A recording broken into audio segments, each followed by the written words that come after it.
Hello students, today I am here with the second session of class 10 Science NCERT textbook chapter number 12, that is electricity. So today we are going to study about resistors. As I told you in the last session that in the next session we are going to study about resistors. So let's start with the definition of resistor. A resistor is an electrical component that limit or regulate the electric current. That is, it is a electrical component. It is an electrical component. So it limits or regulate the electric current. Either it stops the electric current or it regulates it. So, a resistor is anything that electricity can't travel through easily. Resistor is something through which electricity can't travel easily. Through that, the transfer of electricity, the transfer of current is not done easily. Examples of resistor are fan, bulb, TV, etc. Now, let's study about resistors in series.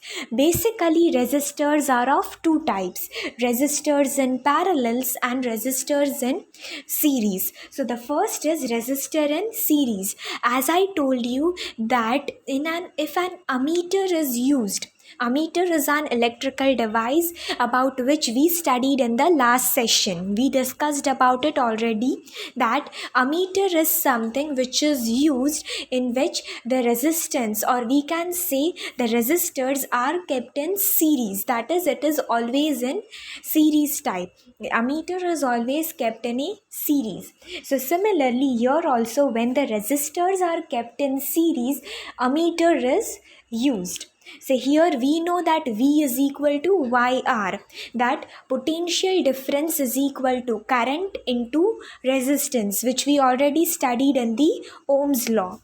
Now here, as we can see in the figure given, that here this is V. Resistors are R1, R2 and R3. These three are the resistors. We can say the resistance of the resistors is R1, R2 and R3.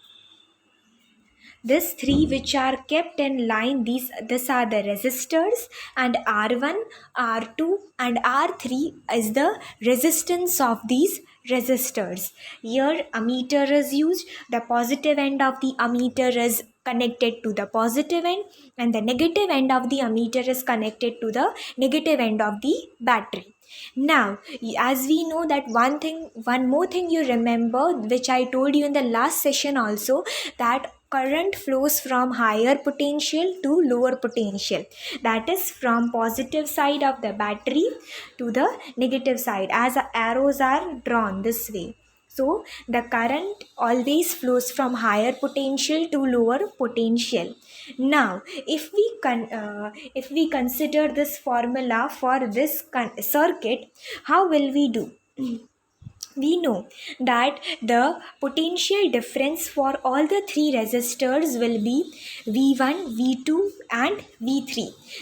Here the potential difference varies. The current is constant. As we can see here, I is written. The current is constant in all the three resistors, but potential difference varies as the resistance as the resistance of the resistors are varying, R1, R2 and R3, as they vary, the potential difference also varies. So how will we consider this? Here R1, R2 and R3 is the resistance of the resistor, and this potential difference, this is the potential difference. So V1, V2 and V3 are the potential difference for these three resistors. Now if we imply this value in the given formula, that is V, potential difference is first resistor, if we consider potential difference is V1, I is constant current and R resistance is R1. Then for second resistor, if we see, potential difference is V2, current is constant, so it will be I, and resistance is R2. Then if we consider the third one, the potential difference is V3, current is constant, that is I, and resistance is R3. Now here actual potential difference, so this is V final. The final potential difference will be the sum of all the three potential differences, that is V1 plus V2 plus V3. This V is equal to IR and V1 is equal to IR1, V2 is equal to IR2 and V3 is IR3. Now IR and I is common in all three. So I we will take common and in the bracket we will write down R1 plus R2 plus R3. I and I will get cancelled on both the sides. So R is equal to R1 plus R2 plus R3. So this is the common formula for resistors in resistors in series. If you want to measure the resistors in series, or if you want to measure the resistance in a given series circuit, you have to apply this formula. Now resistors in parallel. So as we know that resistors in parallel, first of all we have to draw a simple circuit for series also, plus parallel circuit using a voltmeter. Here a voltmeter is used. Now as we know that V is equal to IR, that we will write down. Here the potential difference is constant, but the current is varying. In case of resistors in series, the current was constant, that is I was constant, and potential difference V was varying along with the varying resistance. Here the current is changing along with the change in resistance, but the potential difference V is constant. So what will we write down? V by R is equal to I. Write down this way. Now I1 is equal to V is constant. Now for first case, for first resistor I1, current is I1 is equal to V is constant upon R1, resistance is R1. Then second case R2, current is I2 is equal to V constant, V by resistance is R2. Then third case, current I3 is equal to V is constant and R3 is the resistance. Now, if we want to measure the current for all three, the final current we want to find out, we will sum the current of all the three, as we did here for potential difference, V1 plus V2 plus V3. Similarly, here we will do for current, I1 plus I2 plus I3. Now we will substitute the values. I is here V by R, so this we will put I1 is V by R1, I2 is V by R2, and I3 is V by R3. Now V, so here in this case V is common, so we will take common, and in the bracket 1 upon R1 plus 1 upon R2 plus 1 upon R3. Then second case, here V and V cancel out, so 1 upon R is equal to 1 upon R1 plus 1 upon R2 plus 1 upon R3. This is the final formula for resistors in parallel. If you want to find out the resistance of the given resistors in parallel circuit, you have to apply this formula. Now resistors in series and resistors in parallel. So just we have to find out here just the difference is given between resistors in series and resistors in parallel. Resistors in series, the current was constant in this case, and in resistors in parallel, potential difference was constant. So now here we took 3 resistors, right? So it could be more than 3 if it is told that 4 resistors are connected in series.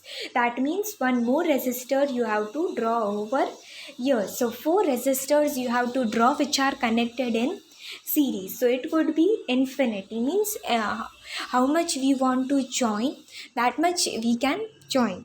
Then resistors in parallel. In a similar way, if it is said that 5 resistors are connected in parallel, so this way 5 resistors you have to connect in parallel, and you have to write down 1 upon R1 plus 1 upon R2 plus 1 upon R3 plus 1 upon R4 plus 1 upon R5.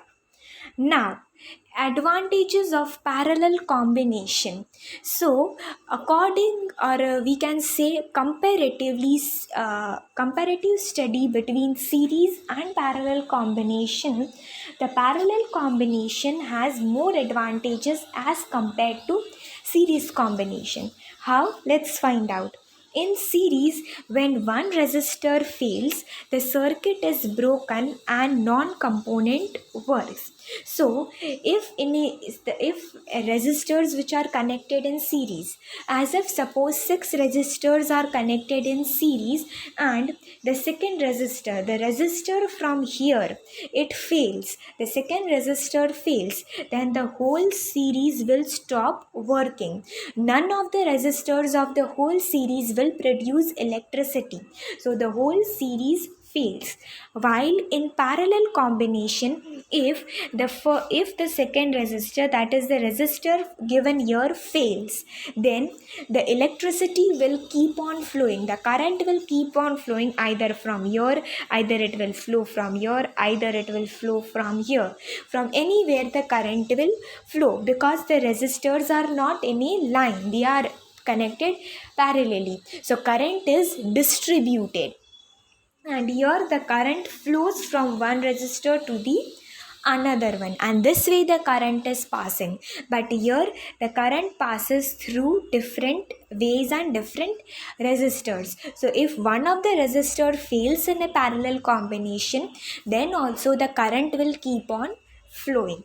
Then different appliances require different current, and this cannot be satisfied in series combination. Here in series combination the current is constant, but different electrical appliances, they require different current. As if suppose iron is there, iron require different current.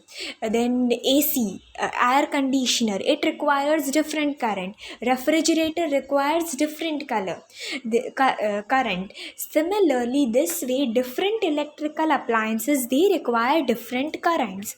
So as we introduce this concept in our everyday life, we can easily understand that why in our everyday life this parallel combination is mostly used. In our everyday life, parallel combination is mostly used because of this case, because in series combination the current is constant, while in parallel combination the current is varying along with the varying resistance. So different appliances require different current. So that's why in our everyday life parallel combination is used. Similarly, if we see the first one also, if one resistor fails, then the circuit is broken in series combination. But in parallel combination, it is not like that way. So that's why we use parallel combination in our everyday life. Then second is total resistance in parallel combination is less as compared to series combination.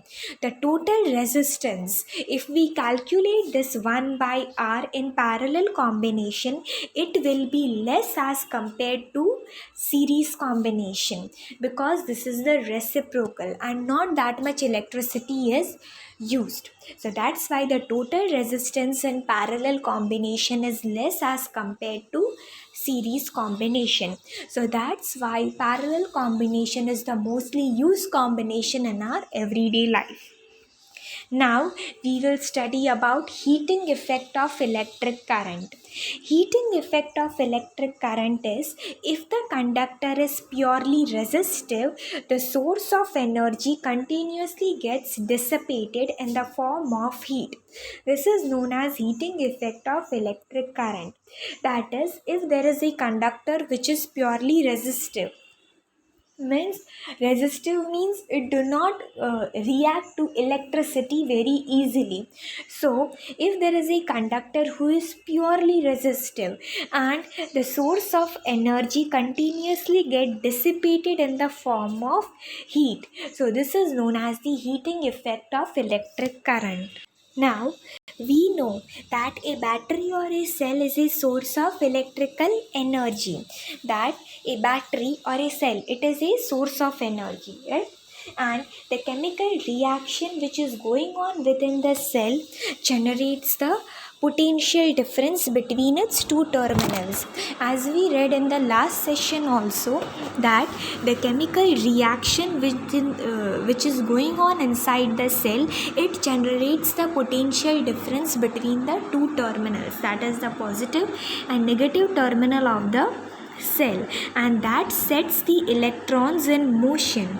So that's why the electron comes in motion and the flow of current through the resistor or system of resistors connected to the battery starts. That's why there is flow of current inside the resistors. Now, to maintain that current, the source has to keep expanding its energy. To maintain that current, the source has to keep on expanding its energy. So how will we do? Where does this energy go? But if the source is continuously expanding the energy, then where does this energy go? So a part of the source energy is maintaining the current. So there is a part of source energy who is maintaining the current which is consumed into useful work. So the part of the source energy to maintain this current is consumed into useful work. Now then, like how, which type of useful work? Like rotating the blades of an electric fan. In an electric fan, the blades that continuously rotate, so it is due to this source energy. Then rest of the source energy may be expended in heat. Rest of the source energy is expended in heat to raise the temperature of the gadget. Then for example, an electric fan, it becomes warm if used continuously for a longer time, right? If you observe the electric fan, if it is used continuously for how we can say 8 to 9 hours, it becomes warm. So that's because of the source energy which is expended to it gets heated and it raises the temperature of the gadget. Now, on the other hand, if the electric circuit is purely resistive, if the circuit is resistive, then that is a configuration of resistors which is only connected to a battery. So how we can say purely resistive? How it is purely resistive? Means the number of resistors which are only connected to a battery. The source energy continuously gets dissipated entirely in the form of heat. Then the source of energy which is there in the above case where we learnt about this source of energy who maintains the current for useful work to raise the temperature of the gadget, but this source energy is dissipated entirely in the form of heat, and this is known as the heating effect of electric current. Heating effect means it's entirely dissipated in the form of heat, that is heating effect. Now, this effect is utilized in devices such as electric heater, electric iron, etc. It is mostly used in electric heater, electric iron, etc. Now, if you want to learn it chemically, if we learn it practically, so how we will do? Consider a current I. We'll consider a current I which is flowing through a resistor of resistance R. Current we will consider a current I. It is flowing through a resistor of having resistance R. Now the potential difference across it is V. We will let the potential difference across it kept V, and time be the time, and time is t during which a charge q flows across that, and the time we will keep t during which a charge q is flowing through it or across it. So the work done in moving the charge q through a potential difference is vq. Work done, the work that is done in moving the charge q through a potential difference is vq, and therefore the source must supply equal energy to VQ in time t. That source must supply equal energy in time t. So hence the power input to the circuit by the source will be P is equal to VQ by T is equal to VI. Q by T is I. The formula of Q by T is I. So P is equal to VQ by T, that is VI. P is equal to VI. Then if we see another case, this is the first case. Another case is VI. Then another case is energy that is supplied. This case we saw that H is equal to VQ. The work done in moving the charge Q through a potential difference V is VQ. This is done. Now another case, if we see, energy supplied to the circuit by the source is in time t is P into T, that is VI T. P we find out, the power we found out, power was VI. This is power VI which we found out. So P into T is VIT. Or here if we see in this, V is equal to H by Q. H is the heat, and we know that heat gives energy, and energy is equal to work done. If energy is provided, then work is done. Work is done only if energy is given to that. So V, that is the potential difference, is equal to heat upon the heat that is released upon the charge, that is the what we say, the work done in moving the charge q. So this we got.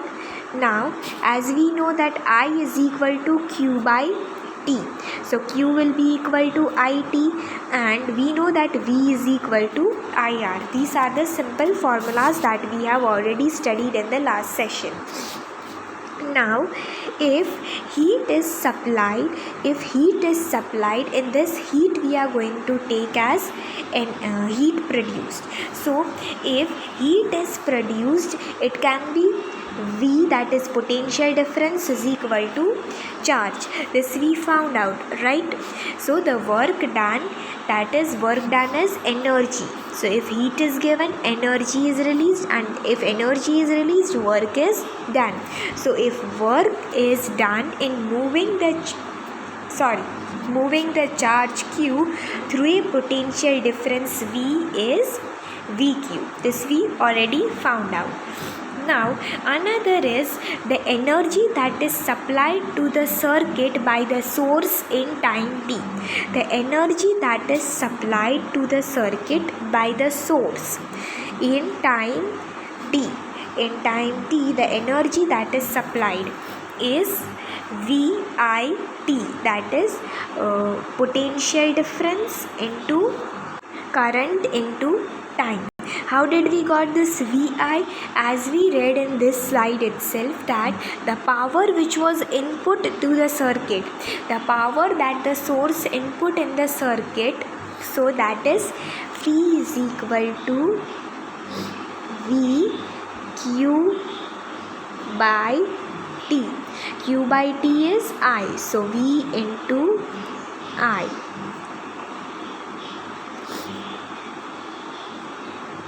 So P is equal to Vi, and the energy which is supplied to the circuit in source time is P into T. So P is Vi, so ViT. Now another one is applying Ohm's law. If we apply Ohm's law, energy to produce, we require IR, that is IR for V and current. If here in this equation itself we apply Ohm's law, what happens to this energy expended by the source? Now this energy gets dissipated in the resistor as heat, and so thus for a steady current I, the amount of heat produced is H is equal to VIT. Now if in this we apply Ohm's law, so V is equal to IR, so IR is written and I into T as it is. Now this will become 2I into I will be I square and RT as it is. So this is the third formula. In this way we got three formulas for heat. H is equal to VQ, H is equal to VIT, and H is equal to I square RT. Using this formula we will be solving the numericals of this chapter itself. Now, Joule's law of heating. We know that H is equal to I square RT. We studied here, right? Now, according to this formula, we will relate the concept of Joule's law. How heat produced in a resistor is directly proportional to the square of current. That we know that heat that is produced in the resistor is directly proportional to the square of current. That is, heat is proportional to IR square of current. Then heat produced is directly proportional to the resistance for the current.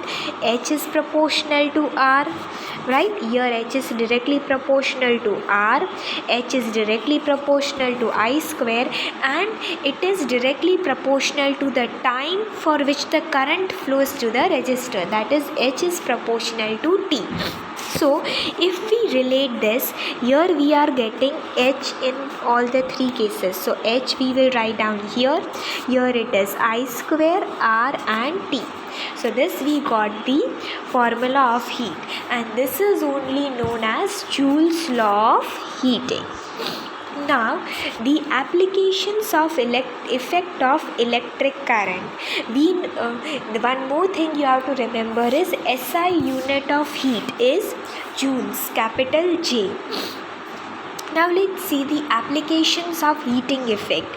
Heating is desirable in devices like heater, electric iron, electric fuse, etc. This heating is only desirable, means we want this heating only in devices like heater, electric iron, electric fuse, etc. We don't want this heating in computer, refrigerators, TV, etc. Because you will be knowing very well that in mobile phones, computers, if heating effect becomes more, then the mobile starts, it goes hang, right? So similar way, heating is not required in all these devices, but it is a role of source energy, that it maintains the current by consuming this into useful work, plus it expends its energy in heat to raise the temperature of the gadget. Now we will study about electric bulb. About electric bulb, you must have already studied in your lower classes that it have a material made up of tungsten, which we call it as filament. Filament is a non-thin strip-like structure which is present inside the electric bulb. Its melting point is 3380 degrees Celsius, means its melting point is very high. So most of the energy is consumed in heating. So most of the energy of this filament is consumed in heating. So you might have heard that if that filament breaks, the bulb stops glowing, right?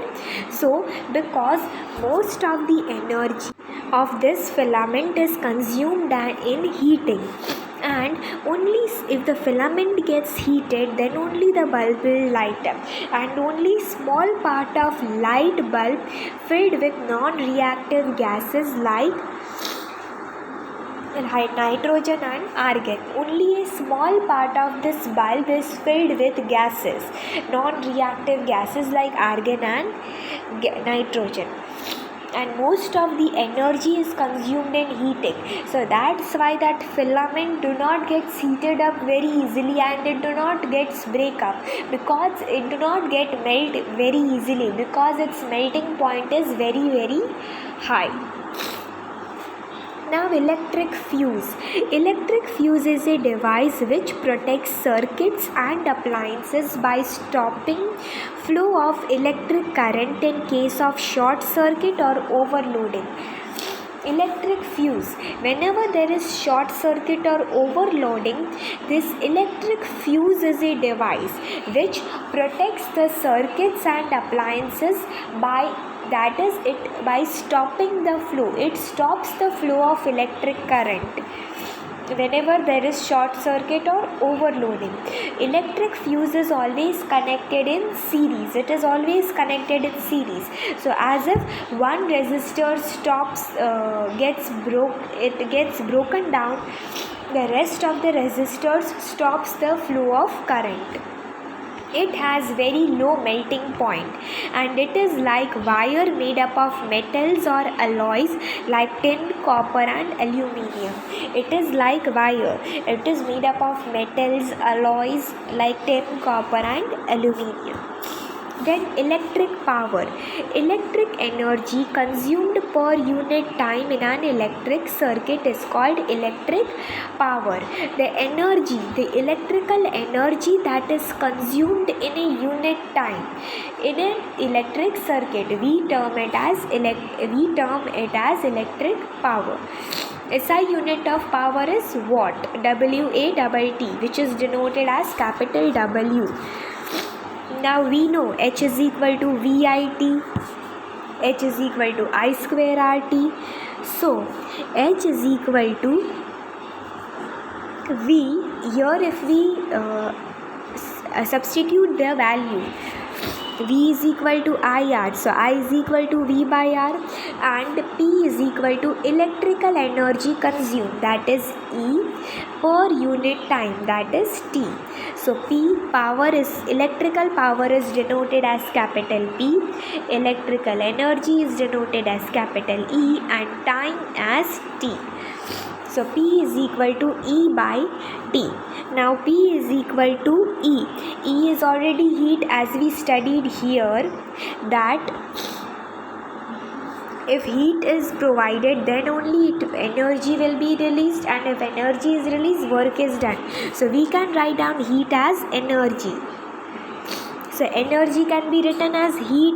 Here if we take the formula, H is equal to VIT. So here we will take VIT by T as it is. This T and T will cancel. So P is equal to VI. So P is equal to potential difference into current.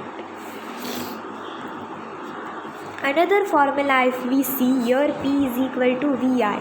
Another formula if we see, H is equal to V into V by R into T. So this will be V into V is V square T by R. This is another formula for heat. Then electrical power, this is that only.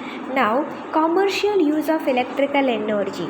1 kilowatt hour is equal to 3.6 into 10 raised to 6 joule, that is 1 unit. here as it is told that 1 unit of energy is the electrical energy that is electrical energy consumed per unit time.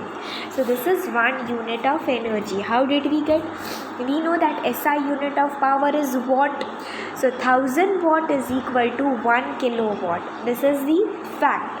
1000 watt will be equal to 1 kilowatt. So 1 kilowatt and time is 1 minute, that is 3600 seconds. 1000 watt into 3600 seconds, so it will be 36 into 360000 joules.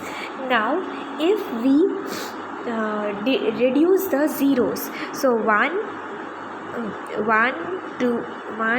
2 3 4 5 and the sixth one, so point will come over here.